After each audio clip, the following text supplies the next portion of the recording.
Realize we have a lot of vlogs on here, and I know Carl does his vlog, which is wonderful, and usually I'll write out my responses, but I kind of feel like vlogs are easier. So here's my vlog about this Monday's Raw, and why it was the worst Raw I've seen in a very long time, okay? So you start off with Baron Corbin, Drew McIntyre, and Bobby Lashley in the ring. So you got the big bad boys of heelness, you know? You got those big bad heel boys, which is just ridiculous that you keep starting. I feel like all Raw is about is heel heat. That's the name of the show. Monday Night Heel Heat. And that's all that matters with Monday Night Raw right now, is getting heat for the heels. You can look at this whole episode, it was all about heel heat. So you start off with that, 3 guys in the ring. Elias comes down, Elias is hugely over, gets the Bobby Lashley Sucks song going with the crowd, comes down and enters the ring and has a match with Baron Corbin. And the match was boring, because Baron Corbin is boring. And Elias isn't really there with his moveset as a babyface yet. So, you have that match start for Raw, you have Baron Corbin go underhanded to win, and he gets heel heat. Now, later on we know that Finn Balor is going to face Baron Corbin. I didn't know at the time it was going to be the main event. I was surprised it was the main event because we've seen that match a million times. But if you have them beating down Elias, okay, number one, imagine how nice it would be if Elias, a newly minted babyfaces in a promotion that has 0 babyfaces, maybe he could, pin Corbin, and then Corbin say, hey, wait, no, this is a no DQ match. What if he pins him again? What if he pulls it out? Can you imagine the babyface heat? We have no babyfaces on Raw. There is no one worthless. They're all either geeks, weak, or just plain old losers. Okay? So you have that happen. You have that take over pretty much the whole first segment of Raw is Baron Corbin, who just sucks the life out of the building. He's okay as the GM, but I don't want to see him as the GM and also see him fighting in the ring. Cause he's boring and his matches suck.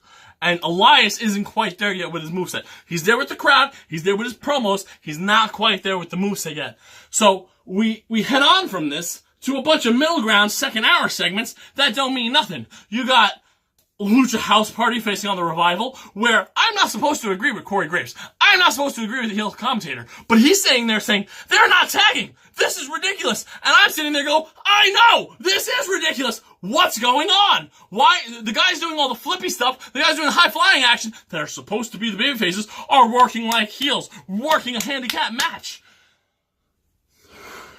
Worst Raw I've seen. And then you have from my memory, you have the tag team title bout, and it's all about urine again. Oh my God, can we end this? The only thing we've brought from Survivor Series is the fact that Drake Maverick peed his pants. That's the only thing that continued in storyline canon. So they have a horrible match.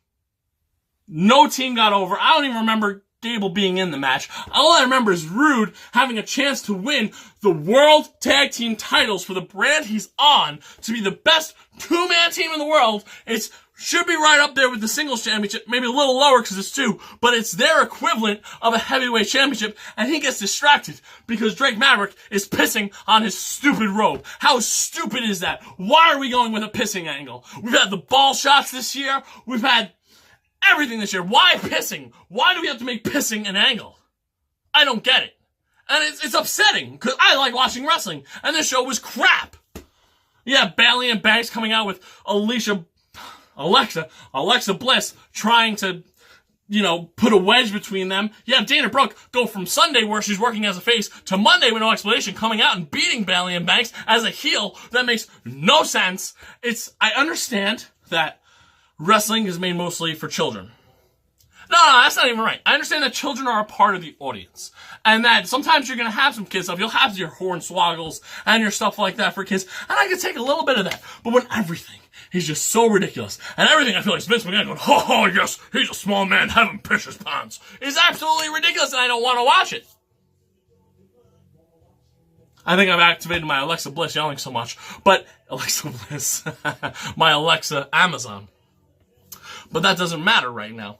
So we finally get to the main event. I may be leaving something out here. Oh, Nia Jax's horrible promo. And Ronda Rousey coming out looking like she had pink eye. Who's in charge of her makeup? But I'm not going to talk about that because I don't really care about that. So, because all I care about is Becky Lynch. She's the man and everyone knows it. So, we get to our main event. And before we get to our main event, I almost forgot about this because how boring it is. Seth Rollins versus Dolph Ziggler. Seth Rollins versus Dolph Ziggler? Didn't we get that at Extreme Rules? Didn't we get that all through the summer? Why do we have to have it again? I'm so excited. I'm watching Raw literally to get to Seth Rollins' Intercontinental Championship Open Challenge because I'm thinking, hey, maybe it's Bray Wyatt. Maybe it's someone in the back I've seen in a while. You know, the one time Mojo Rawley came out, I was actually happy about that because it's something different. And no, Dolph Ziggler comes out. How many times have these two faced? It's the same match every time. Starts off slow. Around the 5-minute mark, they pick it up. Around the 10-minute mark, they do false finishes. It finishes at 15. The only thing I was happy is Seth won with the Falcon Arrow off the top rope, which you haven't seen yet, and that move is over and deserves a couple of victories to bring it up and get the heat higher for that. So Seth wins. I'm happy about that, but oh my god. How many times have we seen this match? And also, how many times have we seen Baron Corbin versus Finn Balor? That's your main event of Monday Night Raw? That's your main event of Monday Night Raw? Baron Corbin, for a whole hour out of 3, he was a third of the whole show. He started off the show, and he finished the show. My gum. Sorry. He started the show, and he finished the show. Ridiculous, okay? You have him and Finn Balor do a match, and it's boring. It's all chin holds, rest holds, rest holds. Finn Balor gains a little heat. Oh, this is a handicap match. More heel heat. Oh, and did I mention, Jinder Mahal won a match. More heel heat. Monday Night Raw is all about the heel heat. You had an hour, beating down 2 of the top babyfaces, Finn Balor and Elias. 2 of the most over babyfaces. And Finn Balor means nothing. Elias means nothing. Apparently, they don't have enough brains to help each other out. They both get beaten down by the big bad heel boys. Raw sucked. The Grayson F.